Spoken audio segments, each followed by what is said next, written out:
Reformed Church. Just the provision that the Lord has made, how much He's just given, and the desire that the Lord has that we would take from what He's given. You know, I have been sharing with you for a number of Sundays regarding, I think we started off with the day of preparation, speaking of how Jesus Christ specifically died on the sixth day in order to make provision for us, right? And maybe that's a great place to start. If we can go to Exodus chapter 16, where we've been reading. Exodus chapter 16. In what's happening kind of in Exodus chapter 16, and just at this time, you know, between the Lord and His people, is that the people they're afraid, they're hungry, they're thirsty, and they begin to complain against Moses. And what the Lord basically does in answer to their complaint is that He just provides for them, and He begins to give them quail, right, as meat in the evening, and then He gives them bread or manna in the morning. And in verse number 13 of Exodus chapter 16, he says, and this is the New King James Version, he says, "So it was that quail came up at evening and covered the camp, and in the morning the dew lay all around the camp. And when the layer of dew lifted, there was on the surface of the wilderness, there on the surface of the wilderness was a small round substance as fine as frost on the ground. So when the children of Israel saw it, they said to one another, 'What is it?' For they did not know what it was. And Moses said to them, 'This is the bread which the Lord has given you to eat.'" Now, obviously, we know when you begin to read about things like this that these obviously are things that are symbolic, right? The point of the manna was not just to give them something to eat, but the point of the manna was to get them to see and symbol to be able to see Jesus Christ, right? The point of the Lord, like you can imagine, right? The Lord always wants to, in anything that He does, in and through us, for us, He always wants us to see Jesus Christ in it, right? There's never a time that the Lord is going to do something for you that He doesn't want you to understand that the provision was made for you through Jesus Christ, right? So that's something always that the Lord wants to show you. And in verse number 16, it says, "This is the thing which the Lord has commanded. Let every man gather it according to each one's need, 1 omer for each person, according to the number of persons. Let every man take for those who are in his tent." Then the children of Israel did so and gathered some more and some less. So they measured it by the omers, and he gathered much. He who gathered much had nothing left over, and he who gathered little had no lack. Every man had gathered according to each one's need. And Moses said, "Let no one leave any of it until morning." Notwithstanding, they did not heed Moses, but some of them left part of it until morning, and it bred worms and it stank. And a lot of what you see, and we've talked about this in previous services, that the back and forth that the people of Israel go through in Him telling them, listen, just take what you need for today. Don't worry about tomorrow, right?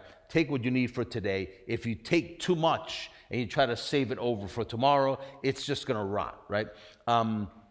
And obviously, what He's trying to show them in this is the exact same thing, right? He's trying to show them how Jesus Christ is the bread of life and how He is the provision for them, that they don't have to go out and try to work for that, right? To try to gain, to try to do all for themselves, but that they can rely on the Lord. They can rely on the atonement of Jesus Christ, right? And obviously, you know, when you hear that, you may say, well, wow, you're taking all of that from manna and don't leave it until the next day. But remember, right, the same gospel that was preached to us was preached to them. And to us today, everything that the Lord shares with us about the Lord, right, he says to us clearly. He's not hiding anything from us, right? But much, if not basically almost all of what the Lord was teaching the people of Israel in the Old Covenant or under the Old Covenant or even just prior to Christ, so much of it was in symbol and in shadows, right? But to anyone that would seek the Lord to know Him, the Lord would reveal and teach it to them, to anyone that would seek Him.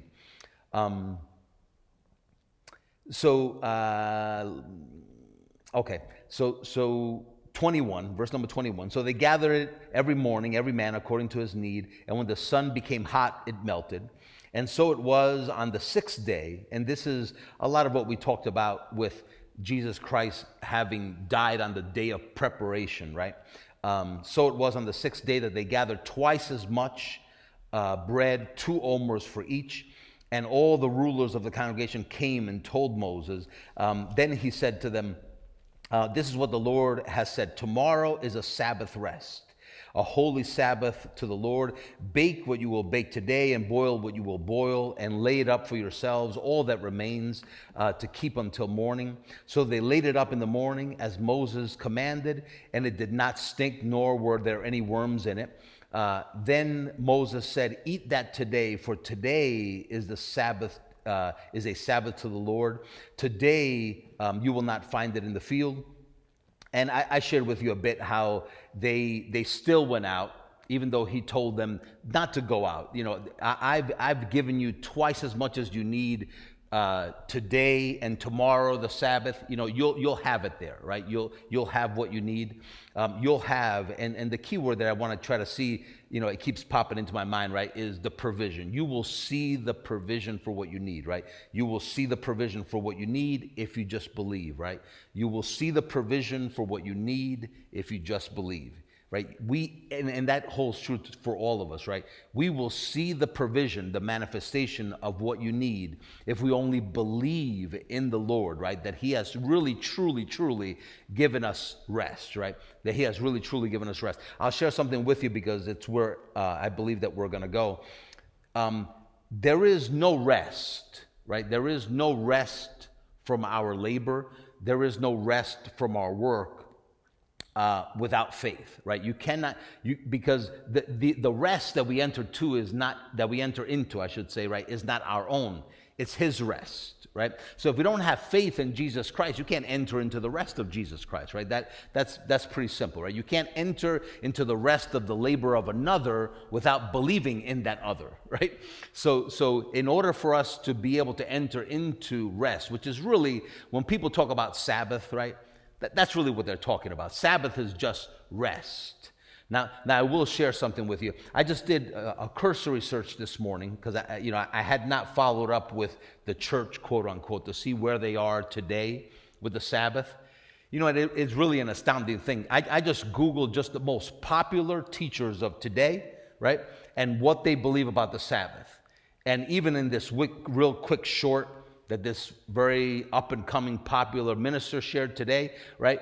He said, I thought he was going the right way, and then he just fell off a cliff, right? He just said, he said, I'll give you the message for today about the Sabbath. And in his message for today about the Sabbath, basically summarized up, is that we work for 6 days, and the Lord gives us the seventh day so that we can just rejuvenate and refresh ourselves, right? And that's the purpose of the Sabbath, right?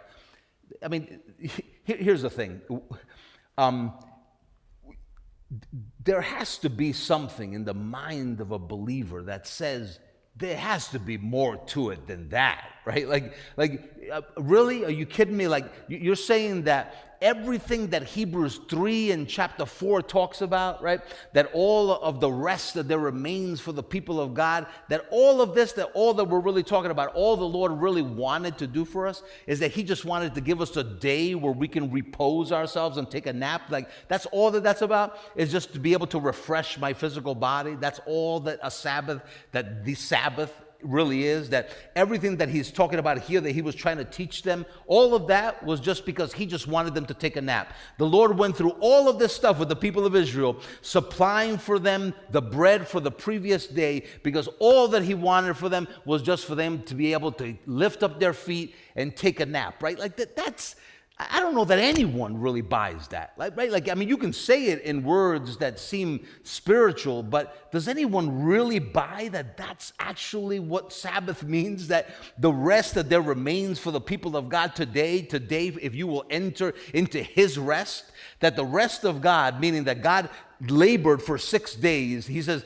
just as God, labored for 6 days, and on the seventh day He rested. That all of the stuff about the day of preparation, Jesus Christ dying on the day of preparation, and then being risen up, right, on the Sabbath, that all of that was just, sorry, he wasn't risen on the Sabbath, but that all that Jesus prepared for us, that all of that was just simply just so that we would be able to have a day to just relax and not have to work and just have, it's just an insane thing to look at, that there's such monumental importance put on this. The Lord says that the Sabbath is holy unto him, that he's given us the Sabbath, and that all wrapped up in all of that stuff is just a day for us to rest. Now, I will say there was one minister that, we don't have to say his name, but there was one minister out of all of them that I looked up, right, that actually was pretty well on his path to the truth, right? And he shared very, very, very similarly to the things that we shared today, and I'll share with you today, and we've shared before about the Sabbath. Very, very, very close. I was actually surprised. I didn't know that that's where he was. But apart from him, everybody else was just talking about this one minister, very, very well known. He was actually challenged. Why do Christians go to church on Sunday? Why is the Sabbath, of Christians on Sunday, and why is the Sabbath, right, of, let's say, the Jews on Saturday? And his answer to that was, well, because Jesus Christ rose again on Sunday, so therefore that's why that's our Sabbath now. But the thing is, you still, right, we're still not seeing, we're still not going beyond, right, what it is that the Lord wants us to see. Actually, let me show you something real quick out of Colossians chapter 2. Colossians chapter 2, just so we can kind of substantiate what I'm telling you about it being a shadow.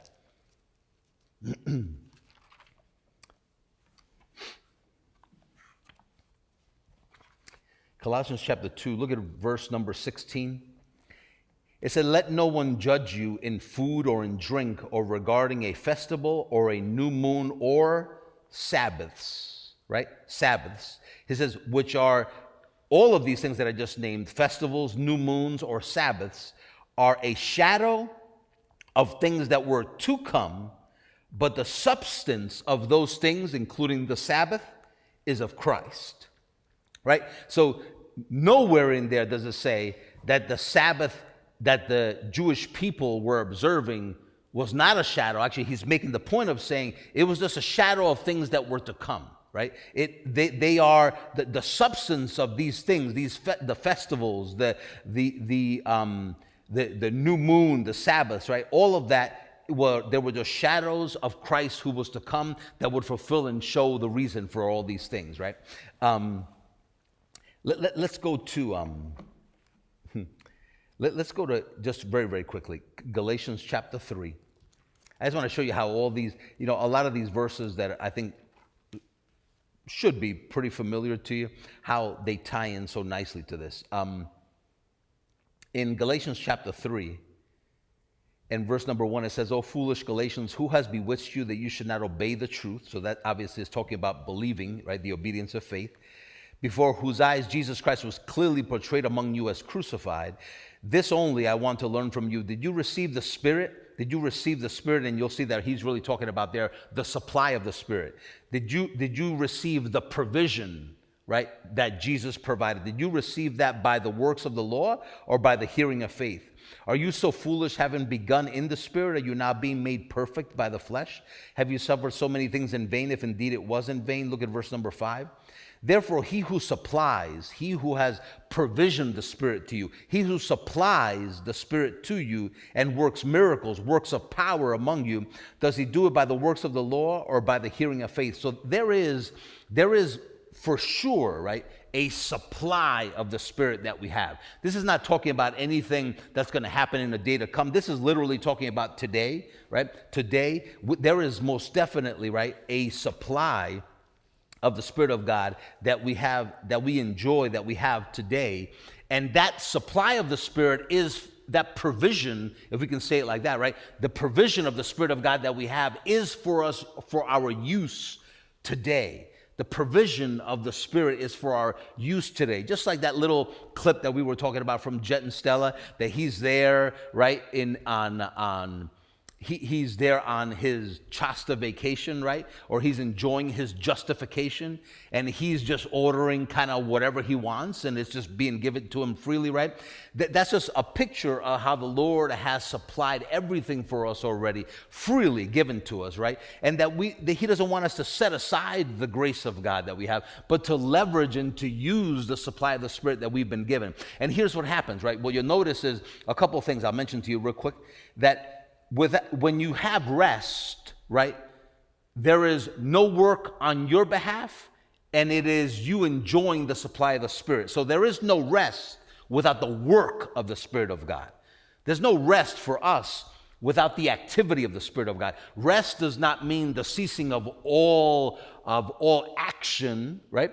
Rest does not mean the ceasing of good works, right? That was the big thing that they had against Jesus, right? Why do you keep doing good works on the Sabbath, right? Like, why do you keep healing people? Why do you keep helping people? Why do you keep doing things on the Sabbath when you're not supposed to be working, right? Because, of course, they're looking at the one who would give them rest, right? They're looking at Jesus Christ who would give them rest, and instead they're condemning the one who is actually blameless and innocent, right? Because what they're stuck on is a shadow. So why do you work? Why do you do good work? So the Sabbath, which just plainly saying is just rest, right?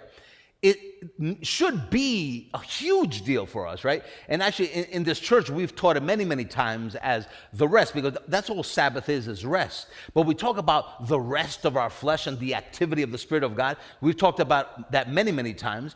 All that is just the Sabbath, right? That's how you observe your rest. How do you observe the Sabbath? Do you observe the Sabbath by coming to church on Sunday? That's not the point, right? In other words, play that over in your head. I come to church so I can keep the Sabbath. So you're keeping the Sabbath because who told you to do that? God. So now do we think our obedience to God is coming to church on Sunday?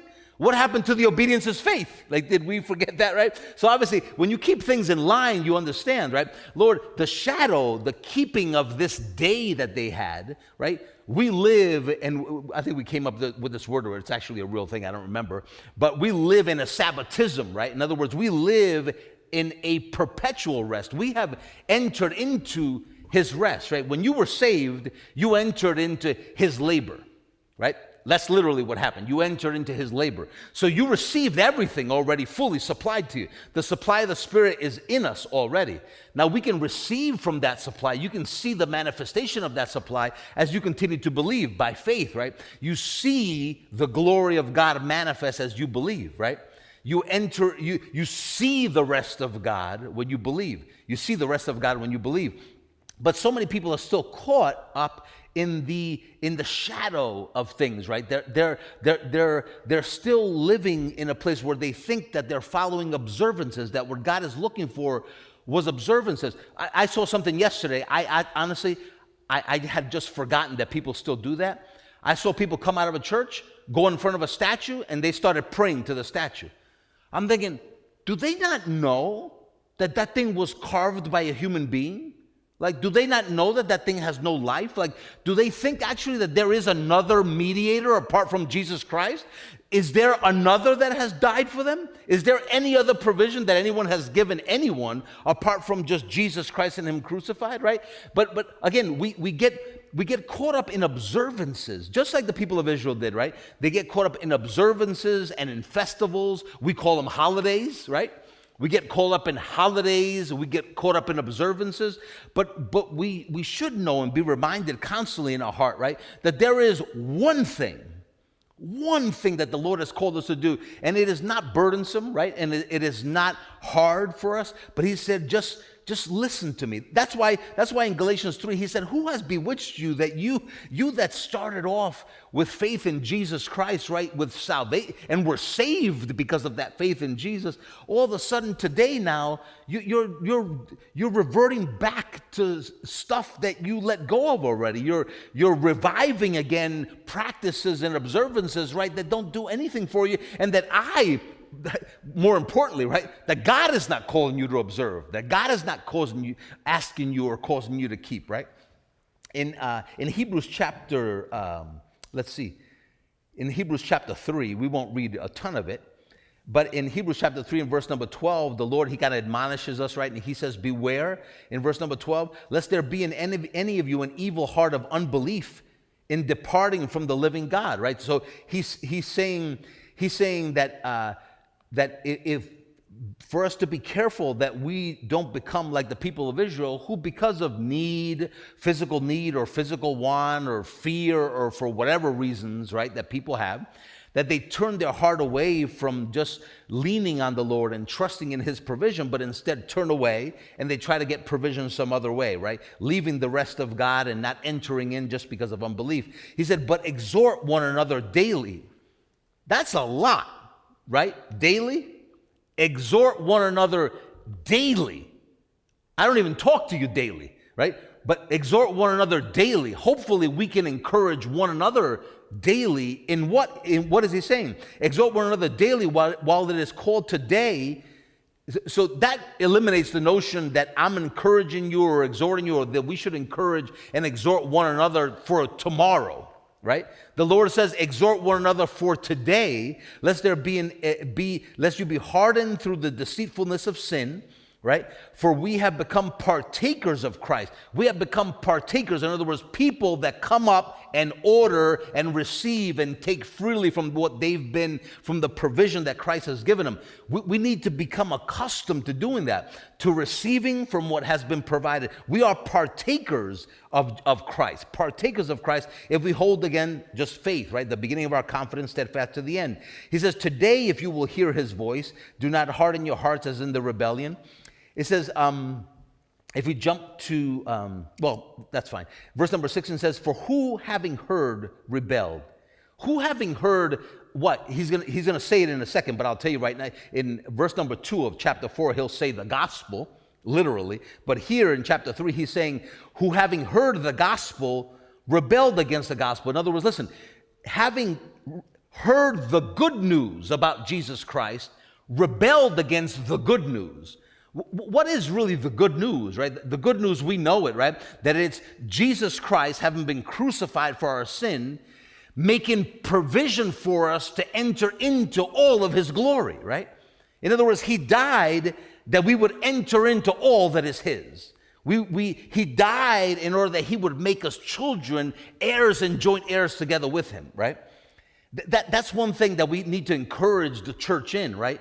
Receive from the provision of Jesus Christ. The way that you hear mentioned many, many times here at church is, and Miss Lindsay mentioned it while she was praying this morning, is thank you, Lord, for everything that you have given to us, right? Thank you, Lord, for everything that you have provided, right? But that needs to be something that we exhort and encourage each other daily, right? Because here's what happens. Today is the day that you're going to need something. And where you go to get that need satisfied is what's important. Today that you have an emotional need, where are you going to get it satisfied? Some people have an emotional need today and they go to a loved one to fill that need.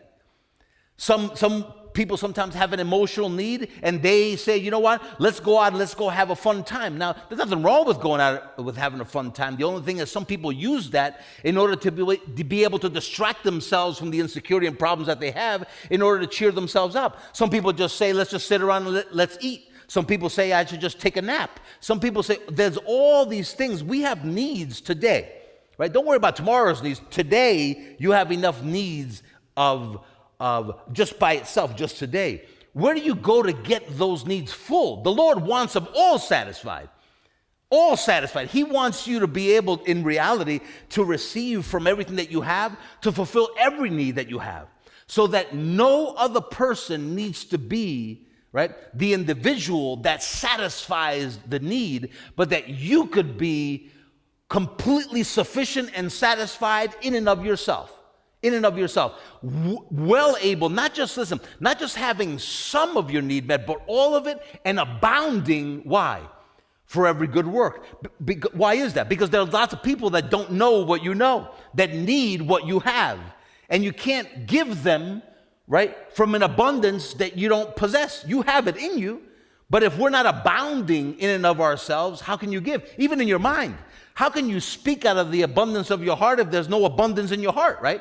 Of the gospel, that is, right? We speak out of the abundance of our heart all the time, but we're talking about from the gospel's perspective. So it is important for us to be encouraged, and please, right, don't brush this aside in your mind. He said daily.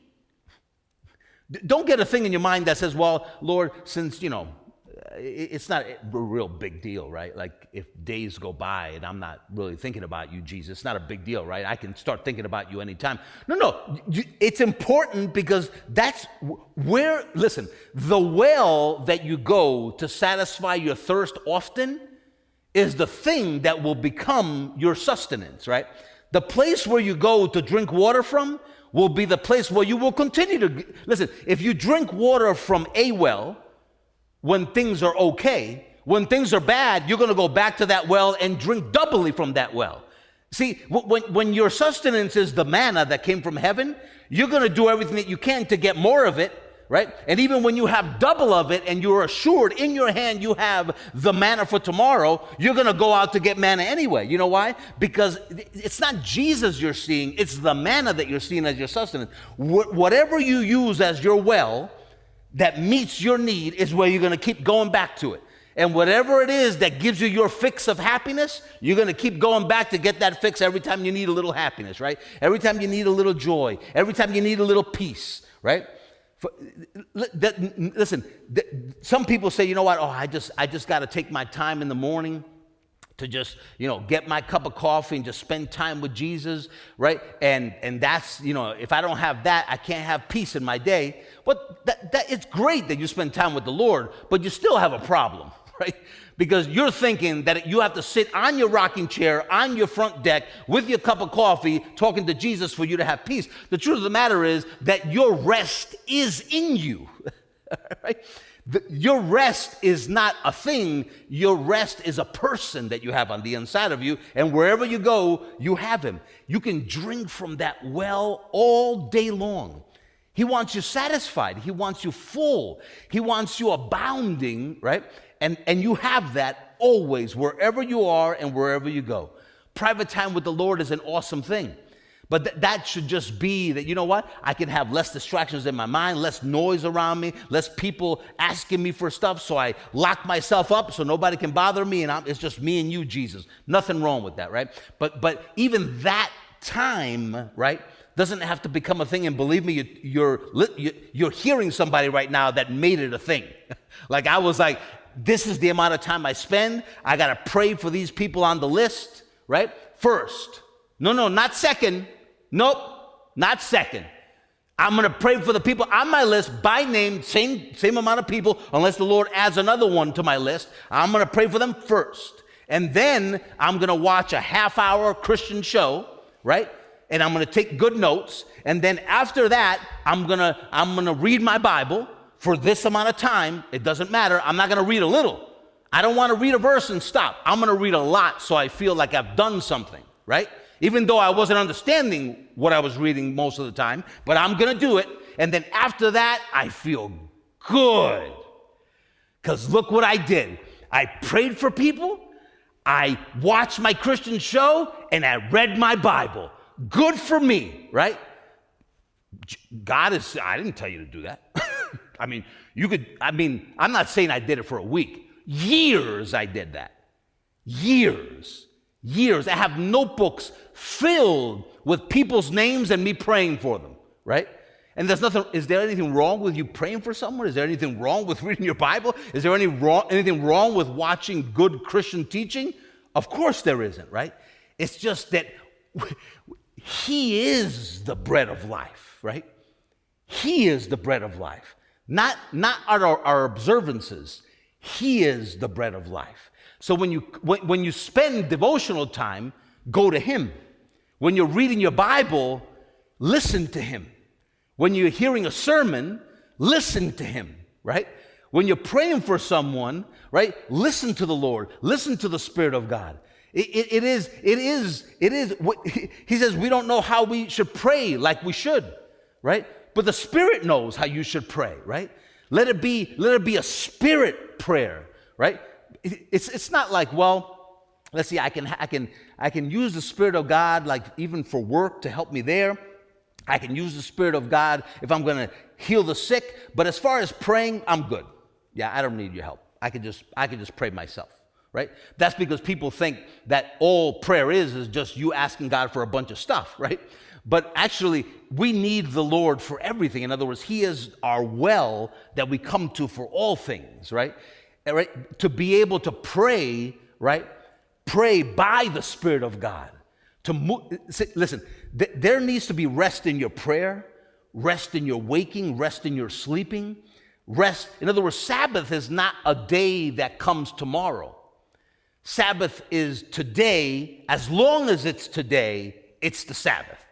As long as it is today, it's the day of rest. Today, right? As long as it is today, it's the day of rest. So there is no, when you rest, it is always by faith, right? It's always by the knowledge of God, right? And listen to this. Every time that you're at rest, the Spirit is working, right? Every time that you are at rest, it's the activity. So in other words, it's your rest and His activity.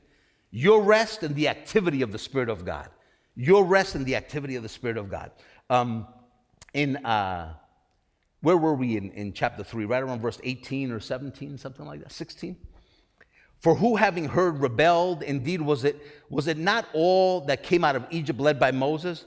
Now with whom was he angry 40 years, in verse 17? Was it not with those who sinned, whose corpses fell in the wilderness? And to whom did he swear that they would not enter his rest? Remember, right? It's his Sabbath.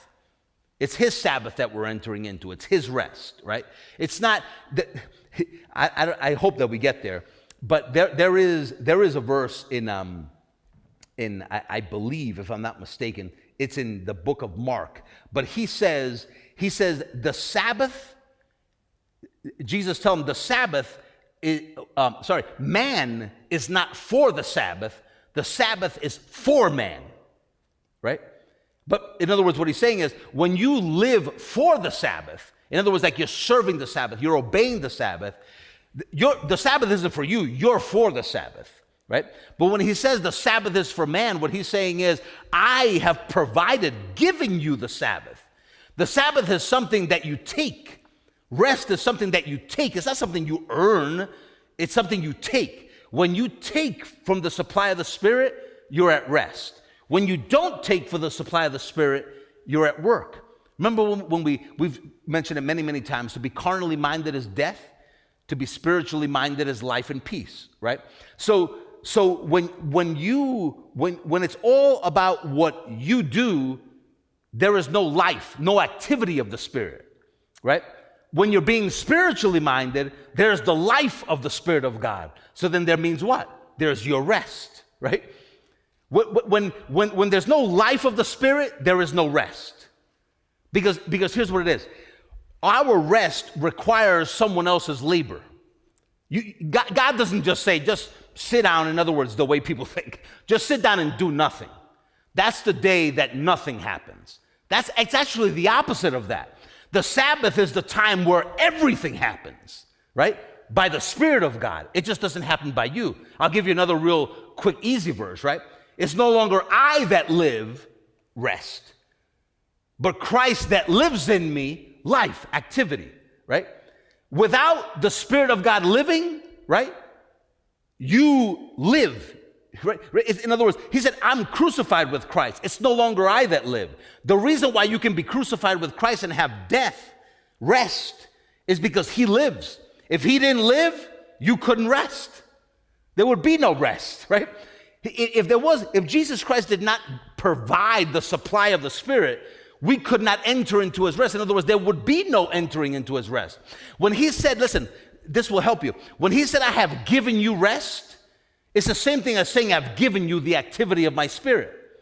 Because when he's given you the Spirit, he's given you an active Spirit on the inside of you that enables you to rest, right? It enables everything to be done. The work that you have to go to at 9 o'clock in the morning, right? The things that need to be provided for your family, the needs of the church around the world, the needs of people around you, your needs obviously first and foremost, and the needs of all the people around you, abounding, right?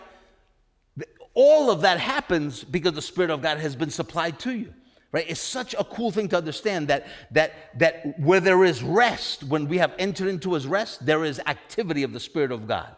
There is not just this thing called rest where we do nothing, but there is a Sabbath that we enter into that was prepared for us, right? The day of preparation, right, was a preparation for the Sabbath, right? It was a preparation for the Sabbath that we live in today. It was given to us, right? The Sabbath, the rest, the Sabbath was given to you.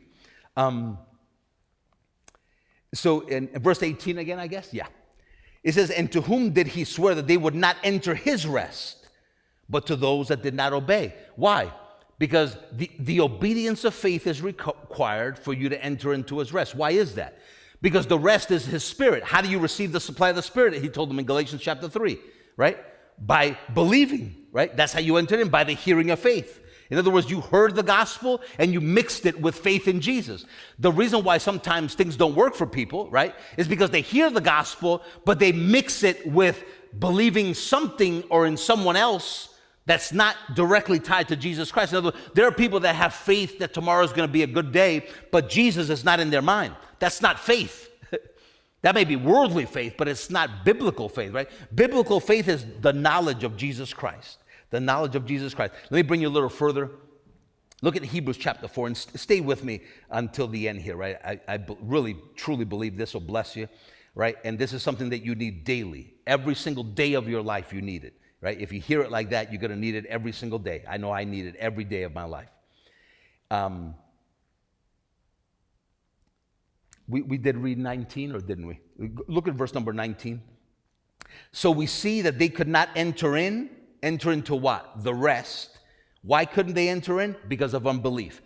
That just means they could not see Jesus, so therefore they couldn't enter in. But that makes sense, right? Because we said you can't enter into the rest that Jesus Christ provides if you don't believe in Jesus Christ, right? It's his rest. You can't enter into his rest if you don't believe in him, right? So you could be seeing and hearing a lot of stuff, but if it's not mixed with faith in those who heard it, right? There's no entering into that, right? Chapter 4, verse number 1. Therefore, since a promise remains of entering his rest, a promise remains of entering into his rest, let us fear lest any of you seem to have come short of it. And here's where he literally says it's the gospel. For indeed, the gospel was preached to us as well as to them. But the word which they heard did not profit them. In other words, they saw the manna. They saw the works of God 40 years. They saw all of this. But why did it not profit them? Because people today would say, shoot, if I was there and I would have saw the Red Sea split and I would have been seeing manna and quail just coming and you could just grab them and feather them and eat them. Like if I was there, if there was a pillar of cloud by day and a cloud of fire by night, I would believe all of this stuff. They saw it all. But why did they miss it? For the same reason that someone would stand in front of a clay statue and ask it for help, right? All of these are people that are living and walking today, this day, 2025, praying to a clay statue, talking to it like it's going to respond back, right? People today that go to Christian churches, that they think that they're accomplishing something by coming in and sitting down and being here, even if they don't understand anything. Christian people in 2025 that think they're accomplishing something because they read their Bible but didn't understand what they read. But at least they did it. At least they prayed really, really fast because they had to do. See, I'm still going to pray for all the people. It's just that if I'm in a rush today because I'm running late for work, I'm going to do it. I'm just going to do it really, really fast, right?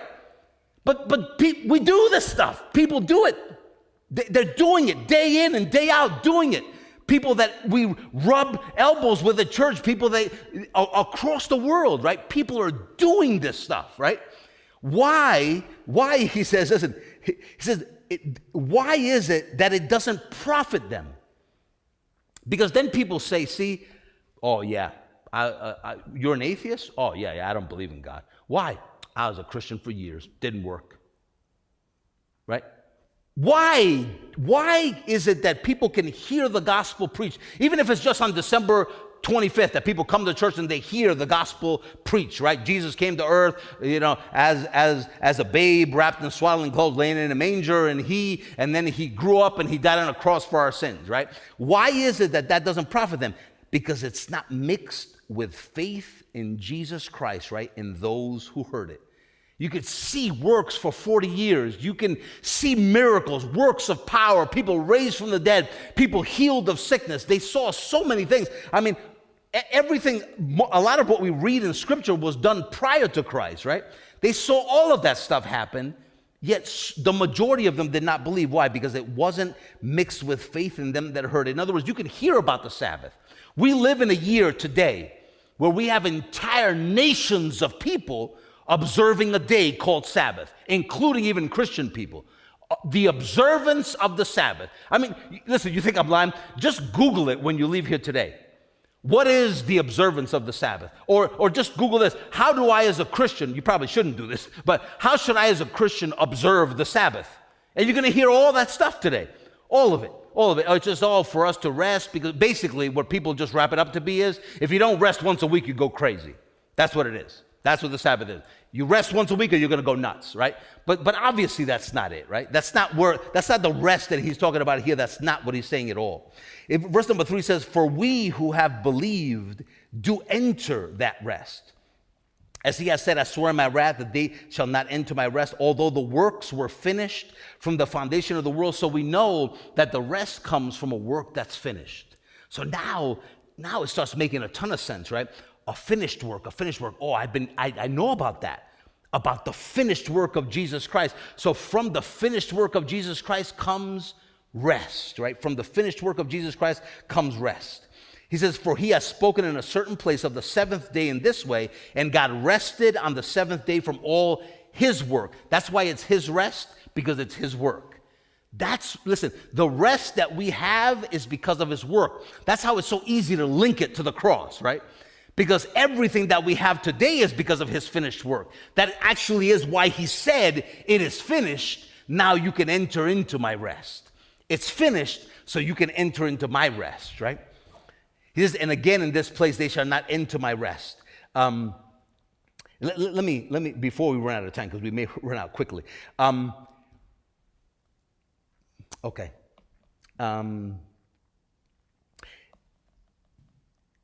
I don't have to go there, but we all know, right? John 10:10 says that Jesus Christ came to work, right? Jesus Christ came, he said, I came to serve, not to be served. So when he said he came that we might have life, he's talking about, I worked so that you would live.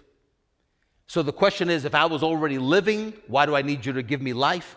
Because what he actually wanted us to do was rest, enter into our Sabbath, so that we could have his life. Because the truth of the matter is, if it's just about me being alive today, right? I don't need him to give me more of it. I got enough of it. I'm alive already, right? If I'm alive, what do you got to give me more life for, right? I'm breathing. I'm good, right? But when he said he died that we might have life, right? That's the supply of the Spirit of God, right? The Spirit is life to us because of righteousness, right? The Spirit is life to you. So when you rest in acknowledging the Lord in all of the different ways, which should be all of your ways, right? He says, in all of your ways, acknowledge me, right? And then I will manifest. In other words, when you believe, you see the glory of God. It's seen by you. When you believe, you see the glory of God. So he said, if you acknowledge me, right, you'll see the life, and then you'll rest, right? Because so you know that where rest is, there is life, meaning activity also, right? Life, activity, death, inactivity, right? So where there is the acknowledgement of the Lord and what he's finished, there is rest. But then with that, there is life, right? So there is no rest without life. If there's no life, then there is no rest for us, right? Because then nothing's going to be done, right? If all that God wanted us to do was rest, then okay, so on Sundays, nothing happens. No one gets ministered to. It's the same thing the Jewish people were doing. Same thing. They were not doing anything. They still do it today, right? A whole nation of people that on a Sunday, they won't even bend down to grab something. Why is that? It's just an observance, right? While we're still stuck in a shadow and don't see the reality who is Christ, right? That's what happens. You continue in an observance and you lose the substance of it, right? He says, I was quoting to you John 10:10. We talked about already, right, Galatians 2:20. It's no longer I that live, but Christ that lives in me. So when Jesus said that he came that we might have life and have it abounding, abundantly, right, for you, right, everything's met, all your need is met, every emotional, every physical need, everything is met. The Lord cares about it all. Hunger needs, any kind of physical need, any kind of mental, emotional need, he wants it all satisfied, and then enough left over for you to be able to satisfy the need of another, right? So he says, in Galatians 2:20, then he said, it's no longer I that live, but it's Christ that lives in me, right? So that we can have rest. He wants the Spirit of God to live so that you can have rest, right? In Romans chapter 12, actually, all right, let's read it real quick. Romans 6. And I want to bring you to two more verses, and I think we're going to wrap up there for this morning. Look at Romans chapter 6 and verse number 1.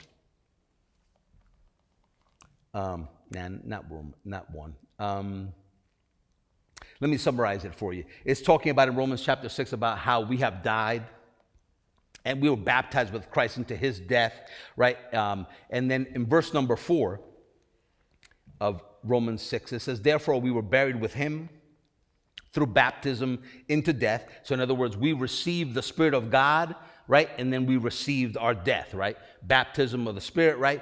Into death. That just as Christ was raised from the dead by the glory of the Father. So in other words, Christ entered into rest and then was given life by the Spirit, right? He was given rest, right? Death, and then was given life by the glory of God, right? So the life that Jesus Christ lives now is all just by the Spirit of God.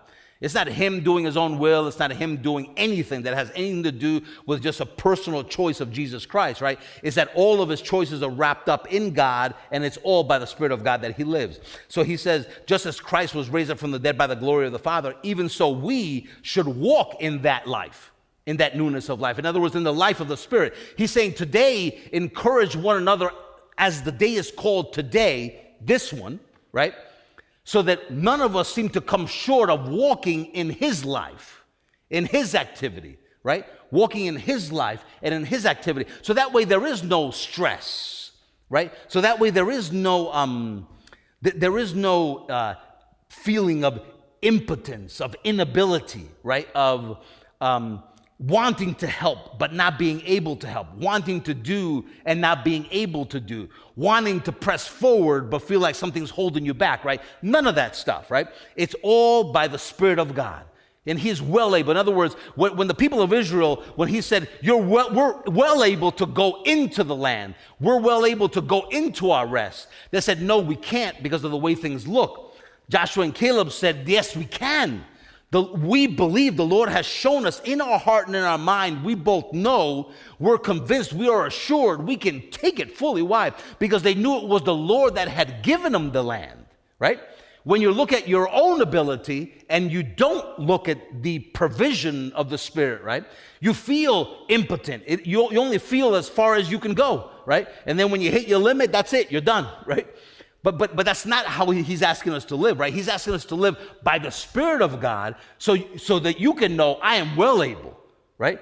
Me and God, we can do this thing. It doesn't matter what it is. We can do this, right? You can do all things through Christ. All things through Christ, he says, right?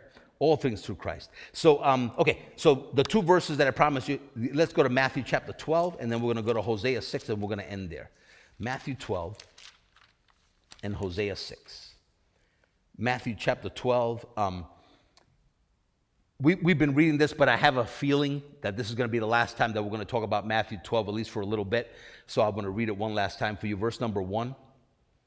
It's a short passage, and it says, at that time, Jesus went through the grain fields on the Sabbath. So remember, this is the day of the observance of the rest for the Jewish people. And him and his disciples were hungry. That meant, and he says that they began to pluck heads of grain. They had a need, right? They had a need on the Sabbath. The rule in the Jewish people's head was, if you didn't prepare for it beforehand, you don't have the right. It's unlawful for you to meet a need, right, on the Sabbath if you didn't prepare beforehand. Either you do it before or you don't do it at all, right? That's how they think, right? But so there was a need. They began to pluck heads of grain and to eat, and they're doing that with the one who gives them the rest walking right next to them. So they were aware of him and not aware of the observance of the day. That's how we ought to live. Not aware of the observance of the day, but aware of the one that is in us, right? That's how you live, right? You don't live by an observance of a festival. You live by the one that gave meaning to that festival, right? You live by the substance of the observance, right? Verse number 2, and when the Pharisees saw it, they said to him, look, your disciples are doing what is not lawful to do on the Sabbath. In other words, what God has said you cannot do, you're breaking the law of God, is what they're saying. You're breaking the law of God. Were they really breaking the law of God? No. They were walking with the one, right, that they needed to believe in. That was the law of God and still is, right? To Abraham, that was the law of God. Believe in Jesus Christ. To us, it's the same law of faith, right? The same law of faith. That's why all things, Paul said, all things are basically allowable for me.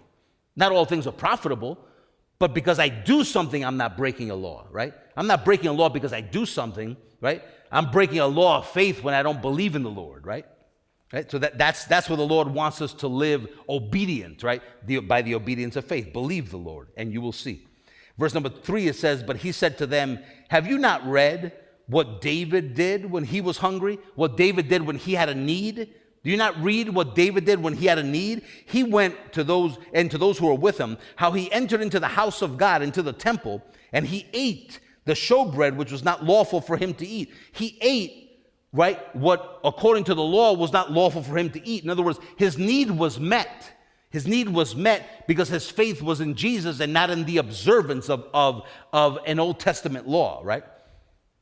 Nor for those who were with him, but only for the priests. Verse number 5 says, or have you not read in the law that on the Sabbath the priests in the temple, they profaned the Sabbath? In other words, there were sacrifices that on the Sabbath day the priests could perform inside of the temple. As long as they were in the temple, they could do these things. So they were actually profaning the Sabbath by working on the Sabbath, but as long as they were in the temple, it was all right?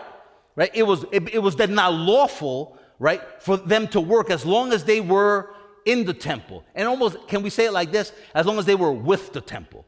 Let's just say it like that for a second so you can get where he's going, right? As long as they were with the temple, they were okay, right? As long as David was with the temple, he was okay, right? Verse number 6. The latter part of verse number 5 says that they profane the Sabbath and are blameless, right? As long as they're in the temple, they're blameless. Yet I say to you that in this place there is one greater than the temple.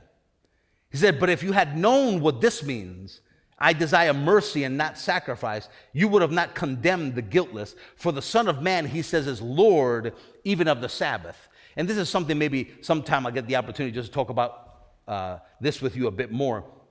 But when he says in verse number 8 that the Son of Man is Lord of the Sabbath, you see, there is one to be obeyed to enter into his rest, right? When the Lord says, why do you call me, he says, why do you call me Lord, Lord, but you don't do what I say? There's one thing the Lord asks us to do, right? One.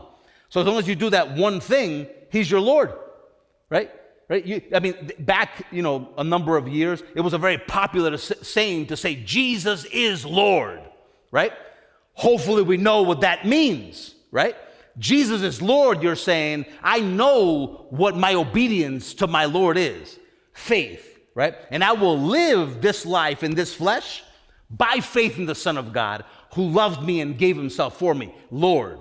But he said, but some will say, he says in that day, Lord, but we did this for you, and we did that for you, and we did this for you, and we did that for you, and we did this for you, and we did that for you. He said, I didn't ask you to do any of that stuff. I asked you to do one thing, believe in me. You can do all that you want to do, but if you don't do the one thing that I asked you to do, I'm not your Lord, right? So don't call me Lord, Lord, and yet he's saying not listen to what I say. Why do we need to be exhorted daily? Because daily we have to come back to the same reality and the same truth that there is one thing that the Lord is asking you to do, and you will succeed and you will prosper if you just do that one thing. When terror starts to hit your mind about what is going to happen to your finances, terror, like stuff that keeps you up at night, the Lord wants to bring your mind back to the one that prospers you, right?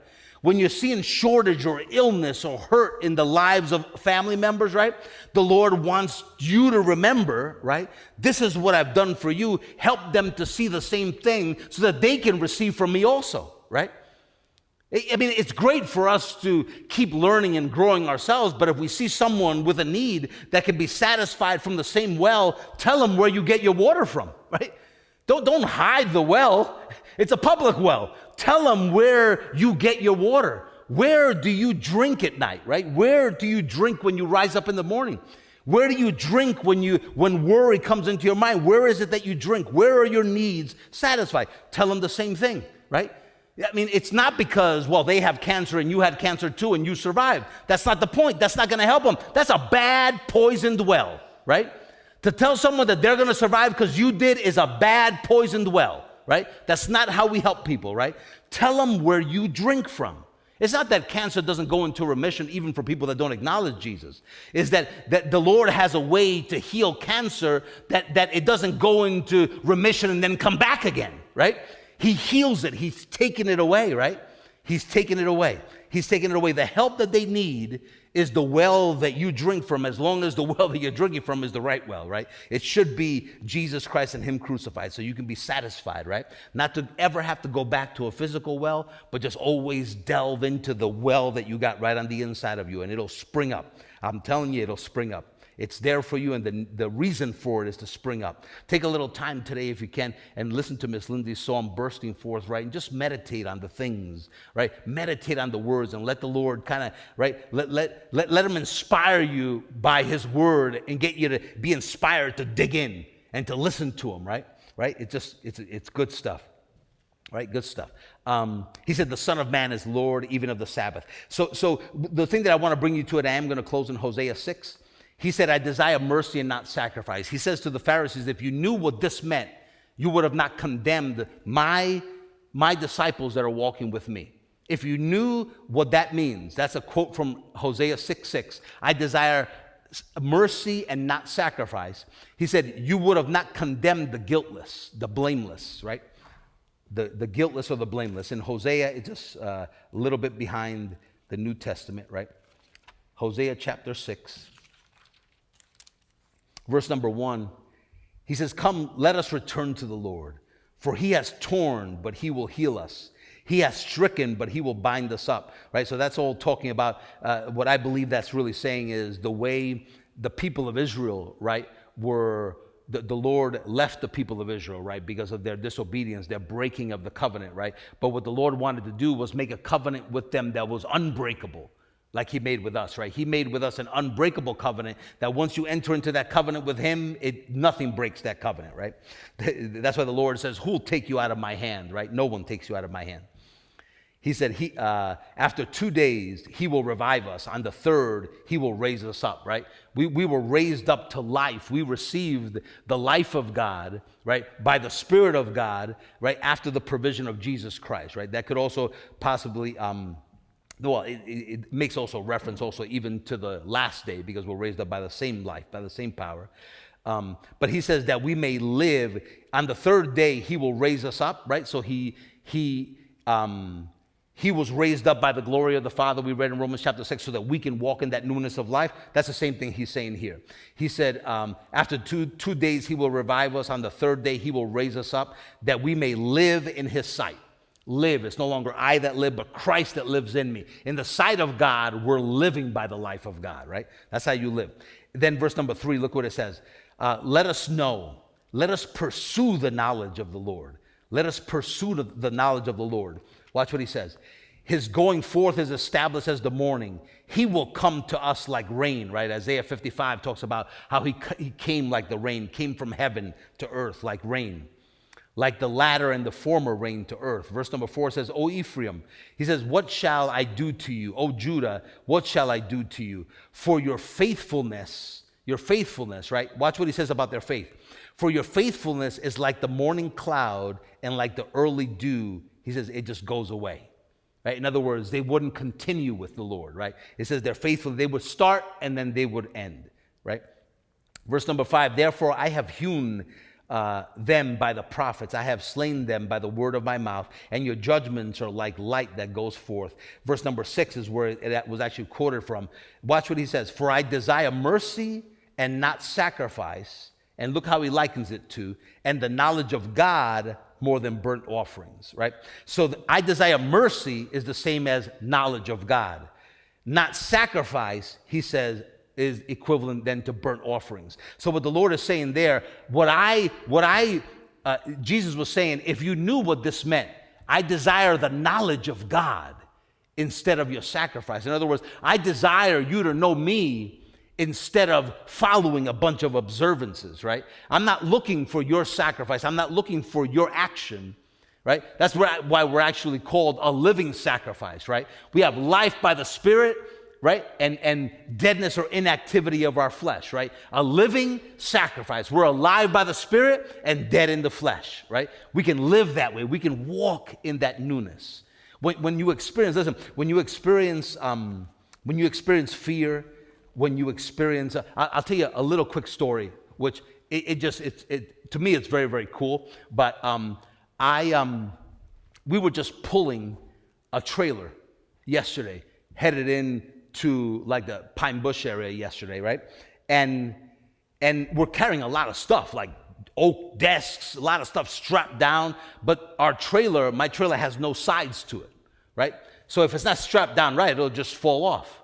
And it was an interesting thing that I had felt it many, many times in my life. It felt very common to me to feel a concern, constantly looking back. I was very used to feeling in my mind a concern about what was going on back here, right?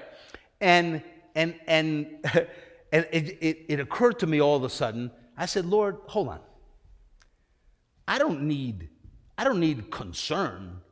I just need wisdom, right? Because people would say, well, no, it's good. Like if you're worried about that, that's good. And then you can stop and you can check it and you can make sure that it's secure. Is that how we're supposed to live? In other words, leveraging fear and concern and worry that helps you then be cautious. But I have a better way for you. How about just the wisdom of God without the worry? How about if you're just driving, right? And the Spirit of God just show you should stop over and check that, right? One of the straps are loose. And you're like, okay, thank you. But you're just having a good time, right? You're driving, you're listening to stuff, you're talking to people, you're enjoying yourself, right? You're enjoying all the stuff, right? All that God has given you so that you can live a life enjoying what you have, right? And give to others. And then if something needs attention, let Him show you wisdom, right, for stuff. And then you could just get out. And you can check, and you could be like, yeah, it's okay. And you know what? The second part of that drive, while we were getting there, I'm like, yeah, Lord, like, wow, I wasn't even thinking. Like, sometimes you just don't apply the wisdom of God to certain things, right? And the second half of the ride was awesome. I was riding with Pastor Mike. We were talking about some cool stuff on the way there, and we're just talking back and forth, having a good time. And the farthest thing from my mind was that trailer, right? And then a couple times we said, you know what, let's pull over. We stopped and we checked. No, everything was good. Everything was fine. And we kept going, right? I give you just that little simple, stupid example, right? But how awesome is it, though, for us to not use fear and worry as tools, right? On Mother's Day today, right? How about if we take off the badge, right, of worry? Right? How about if mothers can just take off the badge of worry and no more have to wear, that's what mothers do. Mothers worry. Is that what mothers should do? Worry? Because worry doesn't add an inch to your stature, nor does it do anything for your family. It can annoy your family, right? I can tell you that much. Mom, I'm fine, right? I'm good. You don't have to call me every time. Every time the light goes out on my front porch, it doesn't mean the bulb blew. You don't have to call me every time I shut off the light, right? Our worry can be an annoyance to people, but it actually doesn't help, right? Just because you saw something, oh, I worried once and it did this, and you saw some fruit from your worry, we could actually remove the badge, right? Moms, dads, people, Christians can remove the badge of worry and say, no, moms don't have to worry. Moms just have the wisdom of God, right? And I say that moms because they're just a person that I have in my mind. I've heard them say it 100 times. 100 times. That's what, like from a loyalty perspective, like this is what I do. I worry because that's what I'm supposed to do, right? Like, and I used to think that was a noble thing. Like, I used to think, oh yeah, that's so cute, she's like a mom and she worries about her children, right? But how about if you didn't worry? How about if you were just sitting there and you have teenagers, right? And you could just, and I am going to stop, but if you could just call them up and say, you know what, sweetie, you're not supposed to be in the place that you are right now. Come home. And they're like, how in the heck did she know? Right? Just words of knowledge. How about if you could just lay hands on your children and see them recover? How about if we just live in the newness of life that we've been given, in the rest that moms and dads and sons and daughters and people have been given, and just rest in the power of the Spirit of God? And when your children ask you, Mom, how did you know that I was somewhere where I wasn't supposed to be? And you could just respond, you know what? It's not me that's living. It's the Lord living in me, and He knows everywhere you go. So that means now I know. So watch out. Right? It's just walking in wisdom, walking in words of knowledge, walking in the miraculous power of God. And you can go up to that woman and say, how do you do it? She says, oh, it's easy, just the hearing of faith. That's all. That's how I do it. How else does the Lord supply works of power through you? It's just through the hearing of faith. You didn't think it was anything else, did you? You didn't think I was special or something by myself, that I had some mystical powers, right? You didn't think that it was just something that I was doing. You didn't think it was that, right? You didn't think that I was going to give you a method to the madness, so if you can do the same thing, you can get the same results by following some observance, right? Now, if you want to have what I have, I'll tell you this, right? Just get to know the same Lord that I know, and you'll see the same thing manifest that you see in my life, right? That is a mother, and I'll tell you that about my wife, who I wrote to her this morning, and for some reason she has not gotten my e-card because I checked her phone. But I just sent her an e-card this morning, and I told her, you know what? The thing about my wife, right, is that like it's probably true of many, if not all, of the mothers in this room, right? That you know how to love the Lord, and you know how to love your children with that same love of God, right? And you know how to love your spouse. In other words, to be a mom with the love of God, abounding with the wisdom and love of God, right? What an awesome thing that is, right? To be able to love with that love, to be able to provide and give and help people with that wisdom, right? Then you know what? We could have a thing where we could have mothers helping younger mothers, right? We could have, right? I see my wife speaking to my daughter, right? And they talk and they hang out, right? And they share wisdom and they talk, right? Now I have a wife that is a godly mother, and I have a daughter that's a godly mother, right? It's an awesome thing to be able to share the wisdom of God one with another. The other stuff, the tricks of the trade and all that other stuff, the majority of it is worthless information, right?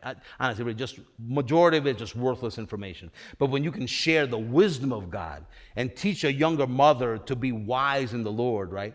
To be loving, right? To be caring, right? Miss Lindsay was praying to be able to love even those that don't love you.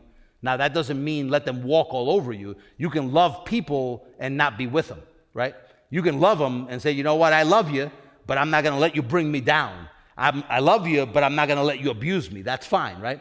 But to be able to love them still, though, and want to see them come to the saving knowledge of Jesus Christ and want to share with them, right? But it's an awesome, powerful women, right? I know that there was a time where women were very abused, just like there was a time of slavery for races and all kinds of stuff that's still happening in the world. But I will tell you, there is a God that will raise up any mother, any woman, right, from any situation. There is a God that will raise you up, right?